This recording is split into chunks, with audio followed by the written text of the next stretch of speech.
On commence avec Kono Oto Tomare, un anime school life qui parle de musique et plus précisément d'un instrument appelé koto.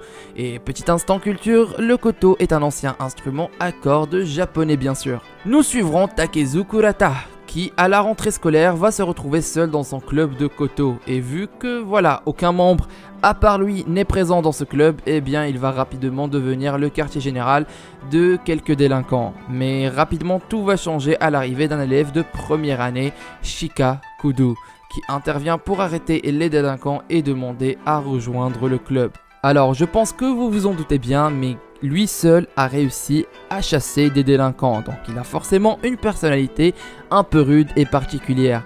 Et bien les deux membres vont avoir du mal à s'apprécier au début, mais petit à petit avec l'arrivée de nouveaux membres qui vont se joindre à ce fameux club, et bien la barrière qui se dressait entre eux va disparaître. Et ce qui est bien aussi avec cet animé de musique, eh bien ils vont établir ensemble l'objectif d'arriver aux nationaux. Voilà, c'est ça en gros l'intrigue, ça parle d'un club de Kato où les membres vont commencer à bâtir des liens d'amitié. Bon, c'est un peu l'intrigue des slice of life classiques. Mais je peux vous assurer que l'histoire ne s'arrête pas là, elle est un peu plus poussée que ça et je trouve qu'à part les petits moments de comédie, le côté dramatique et sérieux fait naître des aspects très particuliers chez nos personnages. Et bien sûr, cela rend l'histoire intéressante et agréable à regarder. Kono Oto Tomare est un très bon animé à voir, un peu comme Rias Gremory, l'histoire est agréable et les personnages aussi. Les musiques sont en parfaite harmonie, qu'attendez-vous? L'animé est passé tellement inaperçu et en plus de ça, je l'ai pas mal présenté dans mes vidéos. Enfin bref, il compte un total de 26 épisodes pour 2 saisons et j'espère que vous allez faire le bon choix. Hirozuku Sekai no Ashita Kara. Comme je vous l'avais dit, il est sorti assez récemment, c'est-à-dire en automne 2018. Et pour moi, il est passé vraiment inaperçu durant cette saison. D'ailleurs, j'ignore toujours la raison pour laquelle un animé avec une très bonne palette de couleurs et une belle histoire n'a pas eu plus de mérite. Enfin bref, on est là pour lui donner encore un peu plus de visibilité. Je compte sur vous pour ceux qui n'ont pas encore regardé l'animé.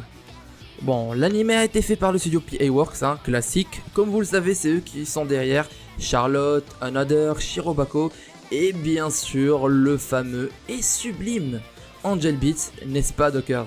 Oui, Angel Beats est clairement surcoté. Nous sommes dans un monde où la magie kaléidoscopique est présente dans la vie quotidienne. Et nous avons notre héroïne, Hitomi Tsukishiro, qui a une vision monochrome, c'est-à-dire qu'elle peut pas voir les couleurs, elle a une vision en noir et blanc du coup. Oui, c'est assez bizarre pour un être humain. Donc, elle est privée de couleurs.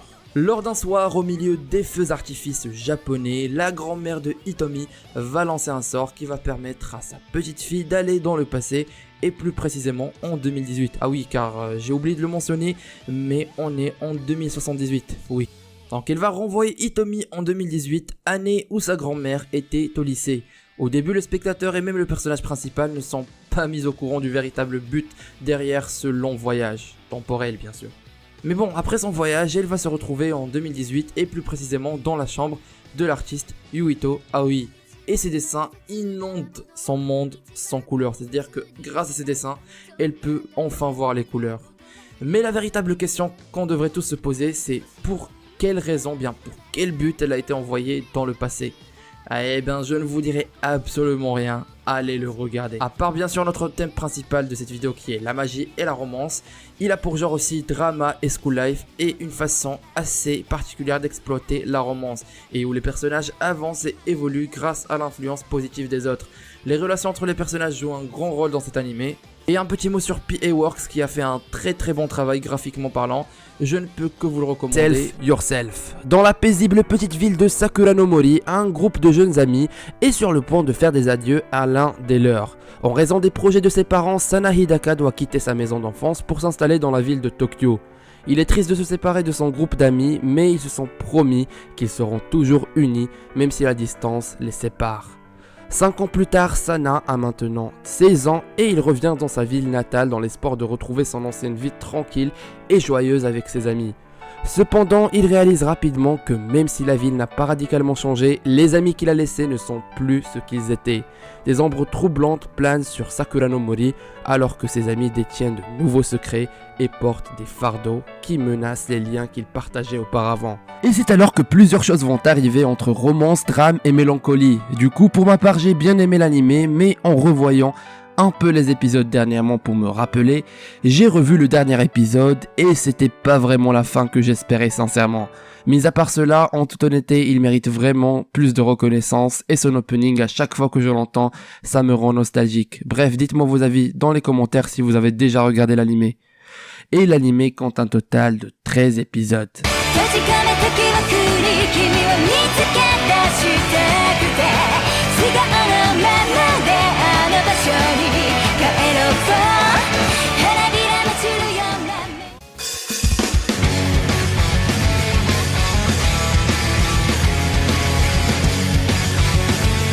Et pour notre dernier animé, on se retrouve avec Air Gear. Et c'est l'un de mes animés coup de cœur et l'un de mes premiers animés aussi. C'est un animé de type action, ecchi, comédie et sport. Oui, c'est du sport, mais ultra stylé. Alors, nous sommes dans une ère où nous avons des patins à roues motorisés et futuristes nommés les AirTrex. Et avec cela s'ajoutent des équipes qui se livrent à des combats en échange de leurs symboles, c'est-à-dire leur badge. Et c'est un peu bizarre à expliquer, mais c'est le cas. Nous suivrons alors notre personnage principal, Itsuki Minami, un collégien célèbre pour ses combats de rue et désireux d'atteindre des sommets que personne d'autre ne peut atteindre. Il franchit à chaque fois tous les obstacles qui se dressent sur son chemin aux côtés de ses meilleurs amis et c'est lorsqu'il découvre une paire d'AirTrex dans sa maison que s'ouvre enfin la voie de son véritable désir, dominer le ciel. Et ce qui est bien, c'est que notre protagoniste est ultra badass, il évolue à une vitesse fulgurante jusqu'à devenir ultra puissant. Et je peux vous dire que c'est une pépite cet animé, et si vous ne l'avez pas encore vu, foncez. Et aussi son manga qui est juste incroyable et que je recommande fortement, et je pense qu'il y a un total de 38 tomes quand même, il y a beaucoup à lire. Il compte un total de 25 épisodes et on espère qu'il y aura une suite de l'anime un de ces jours. Nous voilà vers la fin de la vidéo et j'espère qu'elle vous aura plu. Si c'est le cas, n'oubliez pas de mettre un gros pouce bleu et de vous abonner si ce n'est pas encore déjà fait.